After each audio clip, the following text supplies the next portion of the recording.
Shalom. Good morning to all. ప్రియులారా, అనుదినము కూడా అనుదిన కృపలు లేఖన భాగాలు మనం చూసుకుంటూ ఆత్మీయంగా బలాన్ని పొందుకుంటున్నాం కదా. ఈ దినం కూడా మనం అనుదిన కృపలు లేఖన భాగాలు మనం చూసుకుంటుంటే కీర్తనలు 22వ అధ్యాయము 18వ వచనంలో నా అంగీ కొరకు చీట్లు వేయుచున్నారు. మన రక్షకుడిని యెహోషువ మెస్సియా గురించి దావీదు ప్రవచిస్తున్నాడు. ఎన్నో వందల సంవత్సరాల క్రితము ఆయన రక్షకుడిని యెహోషువ మెస్సియా బలియాగం కాబోతున్నాడు. అదే బలియాగం యొక్క సందర్భంలో ఆ జరుగుతున్న సంఘటనలన్నీ కూడా ఆయన ప్రవచిస్తూ వస్తున్నాడు.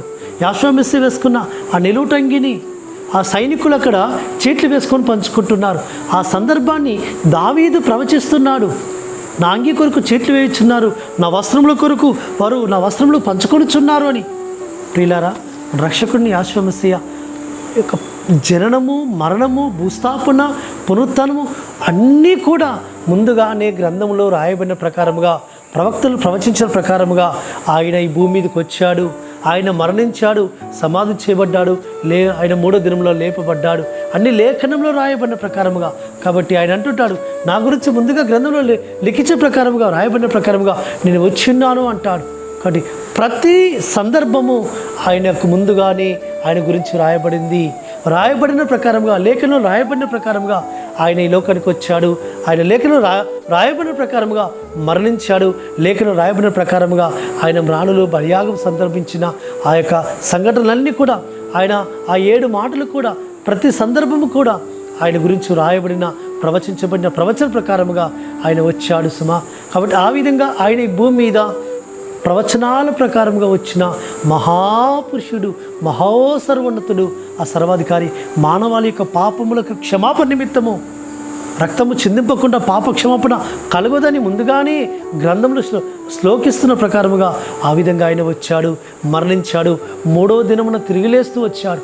కాబట్టి ఆయన వస్త్రముల కొరకు ఆ విధంగా వారు చీట్లు వేసుకుంటున్నారని ఆనాడు దావీదు ప్రవచించిన ప్రవచనము ఆయనలో నెరవేర్చబడుతూ వచ్చింది. దావీదు వస్త్రములు ఎవరు పంచుకోలేదు, దావీదు వస్త్రముల కొరకు ఎవరు చీట్లు వేయలేదు, దావీదు అంగీని ఎవరు పంచుకోలేదు. ఆయన తన తర్వాత రాబోతున్న, తన యొక్క సంతతిలో నుంచి రాబోతున్న ఆ మెస్సియాను గురించి, యెహోషువ మెస్సియాను గురించి ప్రవచనం ప్రవచించిన ఆ యొక్క ప్రవక్త అయిన దావీదు. కాబట్టి యెహోషువ మెస్సియాను గురించి ప్రతిదీ గ్రంథంలో రాయబడిన ప్రకారంగా ఆయన వచ్చాడు, ఆయన కార్యం జరిగించాడు, ఆయన తిరిగి పరలోకానికి ఆరోహణమైపోయాడు, మరలా తిరిగి రాబోతున్నాడు. అట్టి విధంగా పరిశుద్ధాత్మ తండ్రి మనల్ని తన ప్రవచనాలలో నుంచి ఆ గ్రహింపు మనకు కలగచేయను కాక.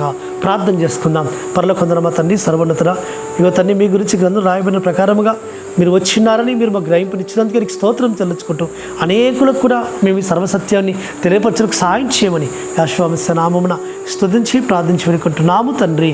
ఆమేన్. సర్వోన్నతుడు, సర్వాధికారిని యెహోషువ మెస్సియా కృపా కనికరము నిరంతరం తోడుగా ఉండి ఆయన మనల్ని బలపరచును గాక. ఆమేన్.